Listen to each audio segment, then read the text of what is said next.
Welcome friends, নিশ্চয়ই সকলে ভালো আছো। Mathematics is the language of physics. নিশ্চয়ই কথাটা শুনেছো, একদম সর্বৈবভাবে সঠিক কথা এটা। ম্যাথামেটিক্স না থাকলে কিন্তু ফিজিক্সে কোনো কাজ করা যাবে না। তা তোমরা ক্লাস 1-2তে নিশ্চয়ই যোগ বিয়োগ গুণ ভাগ এসব শিখে এসছো, না শিখলে তো নিশ্চয়ই উঠতে পারতে না ক্লাস 12-এ। তা এই গুণ ভাগ যোগ বিয়োগের মতনই আরেক ধরনের অপারেশন বা প্রক্রিয়া হচ্ছে ডিফারেন্সিয়েশন বা ডেরাইভেটিভস, বাংলায় যাকে বলা হয়ে থাকে হচ্ছে অবকলন, তাই না? বিজ্ঞানী স্যার আইজাক নিউটন, ফিজিক্সের বিজ্ঞানী, ফিজিক্স কেন তাকে ম্যাথামেটিক্সেরও জগতের গুরু বলা যায়, তিনি আমাদের এই উপহারটা দিয়ে গেছেন। চলো আজকে আমরা এইটাই সোজাভাবে দেখব। অনেকে এটাই খুব কঠিনভাবে নেয়, কোনো কিছু কঠিন নয়। নিশ্চয় আশা করছি বোঝানোর পর তোমরা সকলেই নিশ্চয়ই সোজাভাবে এটাকে নেবে। প্র্যাকটিক্যাল সিচুয়েশনে আমরা আসি। ধরো তুমি কলকাতা থেকে তুমি যাচ্ছ, কলকাতা থেকে তুমি যাচ্ছ হচ্ছে দিল্লি। এটা কলকাতা, এটা হচ্ছে দিল্লি। কলকাতা থেকে দিল্লির দূরত্ব কথার কথা 600 কিলোমিটার, যদিও নয়। তুমি বাইকে করে যাচ্ছ, রয়্যাল এনফিল্ড বাইক, যেতে তোমার সময় লাগলো হচ্ছে 20 ঘন্টা, তার চেয়ে হয়তো বেশিই লাগবে। তাহলে তোমাকে জিজ্ঞেস করলো যে তোমার বাইকের বেগ কত, বেগ বা যাকে আমরা স্পিড যদি বলি, তাহলে বেগ বা স্পিড কত হবে, কী করে পাবে? দূরত্ব বাই সময়, তাই না? আমরা এতে ভেবে বার করি, দূরত্ব বাই সময়, তাই না? দূরত্ব কত? দূরত্ব হচ্ছে 600 কিলোমিটার, আর সময় কত লাগলো? সময় হচ্ছে 20 ঘন্টা লেগেছে। তাহলে করলে কত আসে দেখো, 30 কিলোমিটার পার আওয়ার। তাহলে তোমার বাইকটা 30 কিলোমিটার পার আওয়ার বেগে গেছে। আচ্ছা, এবার ভেবে দেখো দেখি, তুমি কি সব সময়তেই এই 30 কিলোমিটার পার আওয়ার বেগে গেছো? হ্যাঁ, একদম ঠিক ধরেছো। সব সময় কিন্তু যাওয়া সম্ভব নয়।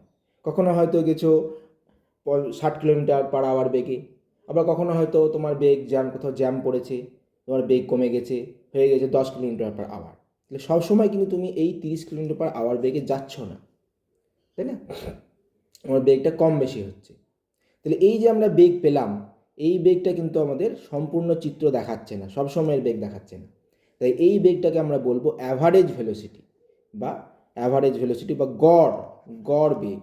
অ্যাভারেজ ভেলোসিটি বা গড় বেগ বলবো আমরা, তাই না? এবার ধরো তুমি যেতে যেতে হঠাৎ তোমার বাইকের স্পিডোমিটারে দেখলে দেখাচ্ছে হচ্ছে তোমার বেগ দেখাচ্ছে 60 কিলোমিটার পার আওয়ার। তাহলে এই যে বেগটা দেখাচ্ছে, এই বেগটা কি? এই বেগটাকে বলা হচ্ছে তাৎক্ষণিক বেগ বা ইনস্ট্যান্টেনাস ভেলোসিটি। তাৎক্ষণিক মানে সঙ্গে সঙ্গে, তাৎক্ষণিক বেগ বা ইনস্ট্যান্টেনাস ভেলোসিটি, নাম শুনেই বুঝতে পারছো, ইনস্ট্যান্টেনাস, তাই না? তা এই যে বেগটা পাচ্ছ, এই বেগটা কি করে বার করব? এই বেগটা বার করার জন্য আমাদের ডিফারেন্সিয়েশন বা অবকলনের সাহায্য নিতে হবে, সেটাই এবার আমরা আলোচনা করব। আচ্ছা, এবার এই সিনারিওটায় আসো। ধরো একটা বস্তু ও পয়েন্ট থেকে যাত্রা শুরু করেছে, এটা হচ্ছে ও পয়েন্ট। ও পয়েন্ট থেকে সে ধরো এইদিকে এক্স অ্যাক্সিস আছে, এই এক্স অ্যাক্সিস বরাবর ধরো যাচ্ছে সে, ঠিক আছে? এক্স অ্যাক্সিস বরাবর যাচ্ছে। তা সে ও থেকে চলতে শুরু করলো। যখন এটা হচ্ছে t=0, এখান থেকে আমি আমার অবজারভেশন শুরু করেছি, টি হচ্ছে সময়, ঠিক আছে?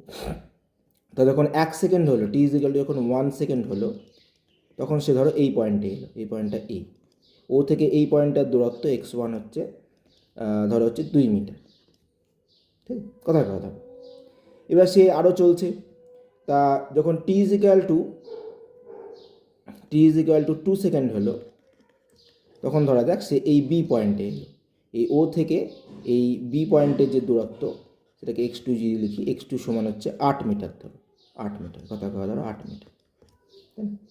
তাহলে আমরা দেখতে পাচ্ছি এখানে এই বস্তুটার যে সরণ বা দূরত্ব যেদিকে যাচ্ছে, সেটা সময়ের উপর নির্ভর করছে, তাই না? বিভিন্ন সময় সে বিভিন্ন দূরত্ব যাচ্ছে। তো এই সম্পর্কটাকে ম্যাথামেটিক্সে এইভাবে লেখা হয়, সরণ বা দূরত্ব, এটাকে যদি আমরা এক্স দিয়ে লিখি, সরণ বা দূরত্ব, সেটাকে লিখছে হচ্ছে এক্স, আর সময় হচ্ছে আমাদের টি। তাহলে এক্স টি এর উপর নির্ভর করছে, এটাকে এইভাবে সম্পর্ক দিয়ে লিখি, x is equal to function of t. ঠিক আছে, এবার উচ্চারণ করে x is the function of t. নিশ্চয়ই এটা তোমরা ম্যাথামেটিক্সে দেখেছো 11। তো আমি একবার জাস্ট যেটুকু কাজে লাগে সেটুকুই আমি এখানে আলোচনা করবো। এখানে দেখো সম্পর্কটা কীরকম, দেখো এখানে সম্পর্কটা একটা এরকম, x is equal two 2t square টাইপের। দেখো দেখো এই যে টি ইজ ইকুয়াল টু এখন 1 বসাচ্ছ, তো টি ইজ ইকুয়াল টু 0 তে 0, x 0, t is equal to 1 বসাচ্ছ, 1 স্কোয়ার মানে 1, তার মানে x is equal to 2 meter আসছে। যখন x t is equal to 2, দেখো 2 স্কোয়ার মানে 4, 4 দুগুণে 8 হয়ে যাবে, মানে এই এক্সের মান 8 হয়ে যাবে, 8 মিটার হয়ে যাবে, তাই না? তার মানে এই সম্পর্কটা হচ্ছে x is equal to T square, এটা হচ্ছে আসল সম্পর্ক। আর সেটাকে জেনারেলি এভাবে আমরা লিখবো, x is equal to function of t. তার মানে টি এর যদি পরিবর্তন হয়, সময়ের যদি পরিবর্তন হয়, তাহলে কিন্তু আমরা দেখতে পাচ্ছি যে আমাদের ইয়েরও পরিবর্তন হচ্ছে, সরণ বা দূরত্বেরও পরিবর্তন হচ্ছে। তাহলে আমরা x is equal to function of t পেলাম, তাই না? আচ্ছা, এখানে টিকে বলা হয় হচ্ছে স্বাধীন চলরাশি, এটাকে বলে স্বাধীন চলরাশি। স্বাধীন কেন? কারণ এইটার মান কারোর উপর ডিপেন্ড করছে না, ঠিক আছে? আর এইটাকে বলা হচ্ছে অধীন চলরাশি, অর্থাৎ এটা টি এর উপর ডিপেন্ড করছে, টি এর উপর অধীন, তাদেরকে অধীন চলরাশি বলা হচ্ছে, তাই না? আচ্ছা, তো আমরা ডিফারেন্সিয়েশন বা ডেরিভেটিভ বা অন্তর্কলজ কাকে বলছি? দেখো এখানে সংজ্ঞাটা দেওয়া আছে, বলছে স্বাধীন চলরাশির অতি ক্ষুদ্র পরিবর্তনের সাপেক্ষে একটি নির্ভরশীল চলরাশি ঠিক কতটা দ্রুত পরিবর্তিত হচ্ছে। অর্থাৎ আমরা দেখতে পাচ্ছি এখানে টি এর পরিবর্তন হলে, টি যদি চেঞ্জ হয় তাহলে কি হচ্ছে? তাহলে এক্স চেঞ্জ হবে, তাই না? এক্সও চেঞ্জ হবে। তা টি এর অতি ক্ষুদ্র পরিবর্তন, যে টি এর যে পরিবর্তন আসছে, যেটাকে আমরা ডেল্টা টি দিয়ে যদি লিখি, ডেল্টা টি এর অতি ক্ষুদ্র পরিবর্তন, ডেল্টা টি যদি টেন্স টু 0 হয়, তাহলে তার জন্য এক্সের কত পরিবর্তন আসছে? Delta x. এই পরিবর্তনটাকে বলা হবে হচ্ছে অন্তর্কলন বা ডিফারেন্সিয়েশন, তাই না? এবং গোলমেলে লাগছে, তাই না? আচ্ছা, তাহলে একটা বাস্তব উদাহরণ দিয়ে দেখি, তাহলে নিশ্চয়ই তোমাদের কাছে ব্যাপারটা স্পষ্ট হয়ে উঠবে। দুটো ধরো সময় ধরো দুটো মুহূর্ত ধরো, টি ইজ ইকুয়াল টু T1, তখন ধরো সরণ, বা দূরত্ব হচ্ছে x1, কথা ধরো। আর t is equal two T2, তখন তার সরণ বা দূরত্ব হচ্ছে x2। মানে ছবিটা যদি আমরা একবার আঁকি, তাহলে কী দাঁড়াচ্ছে? দেখো কী দাঁড়াচ্ছে আমাদের, এই ছিল আমাদের ও পয়েন্ট, এই দিকে ছিল হচ্ছে x axis, t is equal to 1, এটা হচ্ছে t is equal to 1, t is equal to T1, তখন সে ছিল হচ্ছে এই পয়েন্টটাই, এই পয়েন্টটার দূরত্ব হচ্ছে x1। আর টি ইজ ইকুয়াল টু যখন T2, তখন সে দূরত্ব হয়ে গেল x2। তাহলে ধরো আমাদের বার করতে দিয়েছে টি ইজ ইকুয়াল টু T1 এবং টি ইজ ইকুয়াল টু T2 এর অবকাশে গড় গতিবেগ কত, গড় বেগ কত। তাহলে সেটা কী করে পাবো? গড় বেগ আমরা কী করে বার করি? গড় বেগ আমরা বার করি মোট সরণ বা অতিক্রান্ত দূরত্ব বাই হচ্ছে মোট সময়, তাই না? তাহলে আমাদের এই এ থেকে বি পয়েন্ট, এটা তো অবকাশটা T1 থেকে T2, তাহলে এ থেকে বি যেতে কত সরণ হলো? দেখো এ থেকে বি, এই গোড়াটা হচ্ছে x2 আর এইটুকুটা হচ্ছে x1, তাহলে মোট সরণ হচ্ছে x2 মাইনাস x1, তাই না? আর এখান থেকে যদি সময় কত লাগলো, এখান থেকে আমার অবজারভেশন শুরু হয়েছিল টি ইজ ইকুয়াল টু 0, এটা এখান থেকে বি যেতে সময় লেগেছে T2 আর এতে সময় লেগেছিল T1, তাহলে মোট সময় হচ্ছে T2 মাইনাস T1, তাই না? কারণ আমাকে শুধু এই অবকাশটা বলেছে, এই অবকাশটা আমাকে বার করতে বলেছে। তাহলে এইটা হচ্ছে আমাদের গড় বেগ, তাই না? এই আমরা পেয়ে গেলাম। আচ্ছা, x2 মাইনাস x1, তাহলে বুঝতেই পারছো x2 মাইনাস x1 হচ্ছে এক্সের পরিবর্তন, সেটাকে আমরা লিখছি ডেল্টা এক্স, তাই না? আর T2 মাইনাস T1 হচ্ছে টি এর পরিবর্তন, সেটাকে লিখছি ডেল্টা টি। তাহলে ডেল্টা এক্স কি? ডেল্টা এক্স সমান হচ্ছে এক্সের পরিবর্তন। এখানে এরকম ডেল্টা সাইন পাবে, জানবে সেটা পরিবর্তন বোঝাবে। আর ডেল্টা টি কি? ডেল্টা টি হচ্ছে সময়ের পরিবর্তন, তাই না? সময়ের পরিবর্তন, ওকে। আচ্ছা, খুব ভালো কথা। আচ্ছা, এবার দেখো যেটা বলছিলাম, যে ওই বাইকের কেসে যেটা বলছিলাম, যে আমি এই অবকাশে তো সবসময় এই একই বেগ নিয়ে যাবো না, যে ডেল্টা এক্স বাই ডেল্টা টি, এটা তো গড় বেগ, এই বেগ এটা গড় বেগ, আমি সবসময় কিন্তু এই বেগে নিয়ে যাবো না, বিভিন্ন সময় বিভিন্ন হচ্ছে। তাহলে ধরো আমাকে বললো যে যখন তোমার t is equal to t one সময়, সেই সময় তোমার কত বেগ ছিল তুমি বার করো, এই বেগটাকে বলবো তাৎক্ষণিক বেগ, তাই না?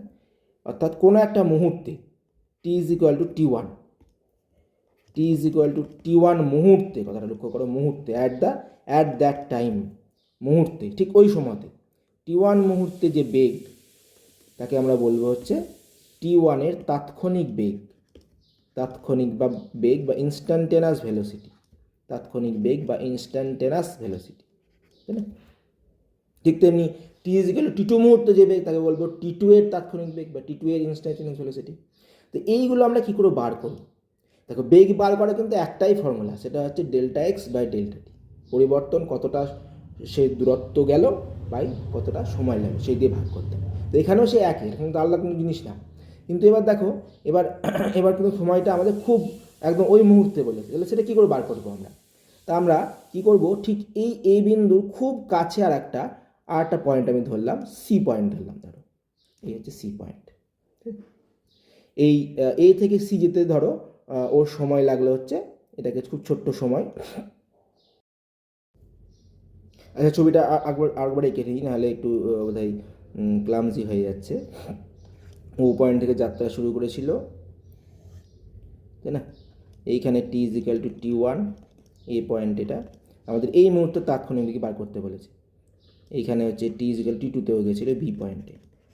তা আমি এই এ পয়েন্টের কাছাকাছি একটা পয়েন্ট ধরলাম সি, এই এ থেকে সি, এই এ থেকে সি এইটুকু যেতে ওর সময় লাগছে, মনে করছে হচ্ছে খুব অল্প সময় লাগছে, সেটা হচ্ছে ডেল্টা টি।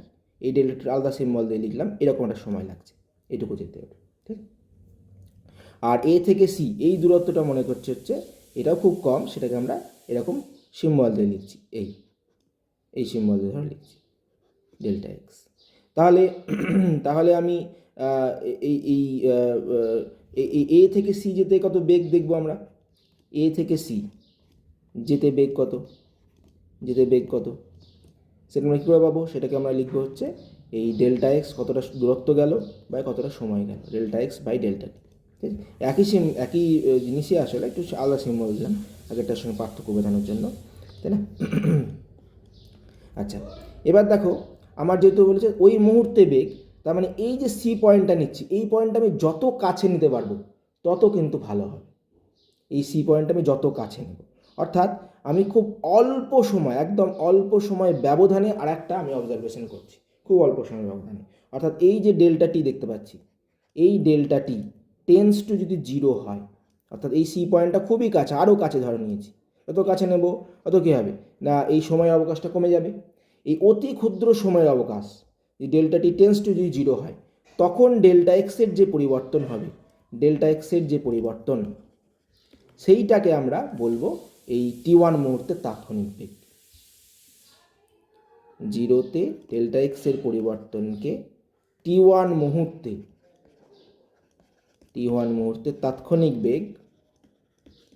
তাৎক্ষণিক বেগ বা ইনস্ট্যান্টেনিয়াস ভেলোসিটি লিখবো। সেটাকে লিখবো হচ্ছে v limit delta t tends to zero delta x by, delta সিম্বলটা এটা ছিল, এক্স বাই ডেল্টা টি। ঠিক আছে, দেখো আগের মতনই একই জিনিসই বেগ, আমরা শুধু কী করলাম, আমরা এই অবজারভেশনটাকে খুব অল্প সময় ব্যবধানে করলাম, একদম কাছাকাছি, যত কাছাকাছি পাওয়া যায় খুব যদি ছোটো করে দিই, delta t tends to zero, তাহলে একদম খুবই অল্প সময় পরেই একটা অবজারভেশন করি, তাহলে ওই দুটো অবজারভেশনের মধ্যে কত দূরত্ব গেল বাই ওই সময়ের ব্যবধান ভাগ করে দিলে আমি তাৎক্ষণিক বেগটা পেয়ে যাব, তাই না? এই যে আমরা জিনিসটা করলাম, এই যে অল্প সময়ের ব্যবধানে আটার পরিবর্তন দেখলাম, এটাকেই লেখা হবে এই সিম্বল দিয়ে, বিজ্ঞানী নিউটন এই সিম্বল দিয়ে লিখলেন ডিএক্স বাই ডিটি। তাহলে সেটাকে আমরা লিখছি ডিএক্স ডিটি, এই সিম্বল দিয়ে। এটাকে পড়া হচ্ছে এরকম করে যে টি এর সাপেক্ষে এক্সের অবকলন, এক্সের অবকলন বা ডিফারেন্সিয়েশন, তাই না? এক্সের অবকলন ডিএক্স ডিটি, ঠিক আছে। তার এর সিম্বলটা তো এই, টি এর সাপেক্ষে অবকলন, কিন্তু এর ইন্টারনাল ফিজিক্যাল ব্যাপারটা কি? ফিজিক্যাল ব্যাপারটা হচ্ছে আমাদের একটার সাপেক্ষে আর একটার পরিবর্তন দেখতে হবে। এই যে আমরা এক্সের পরিবর্তন দেখছি টি এর সাপেক্ষে, কিন্তু সেই পরিবর্তনগুলো হবে খুব অল্প। এরকম যদি আমরা পরিবর্তন দেখি তাহলে সেই পরিবর্তনকে বোঝানোর জন্য এই অপেক্ষকের সাহায্য নিয়ে থাকে। তাহলে আমরা ধরো আমি যদি বলি ওয়াইয়ের সাপেক্ষে এক্সের সাপেক্ষে ওয়াইয়ের ডিফারেন্সিয়েশন, এক্সের সাপেক্ষে ওয়াই এর ডিফারেন্সিয়েশন, একটু ডিফ লিখলাম, সেটা কী করে লিখবো আমরা? ডি ওয়াই ডিএক্স এভাবে লিখবো আমরা। আর এটার মানে কি বোঝাবে? মানে বোঝাবে যে এক্সের খুব যদি অল্প পরিবর্তন হয়, ডেল্টা এক্স যদি টেন্স টু 0 হয়, তখন ডেল্টা ওয়াইটা কত, হ্যাঁ, তখন ডেল্টা ওয়াইটা কত, সেইটা এইটা এইটা দিয়ে বোঝাবে আমাদের।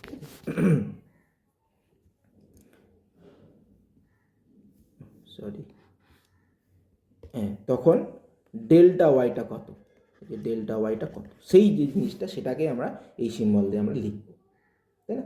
যেটা আমি তোমাদের ইনস্ট্যান্টেনিয়াস ভেলোসিটি দিয়ে আমি ব্যাখ্যা করলাম যে সময়ের অল্প পরিবর্তন, খুবই অল্প পরিবর্তন, টেন্স টু 0, তার জন্য আমাদের স্মরণ কত হচ্ছে, তাই না? সেটাই আমাদের বেগ বেরিয়ে যাবে, সেটাকে আমরা এইভাবে ডিওয়াই ডিএক্সে লিখব।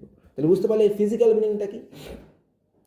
এই হচ্ছে ফিজিক্যাল মিনিং। বিশেষ কিছু ফিজিক্যাল মিনিং না, দুটো আসলে একটা একটা ভাগ প্রক্রিয়া, আর কিছুই না, তাই না?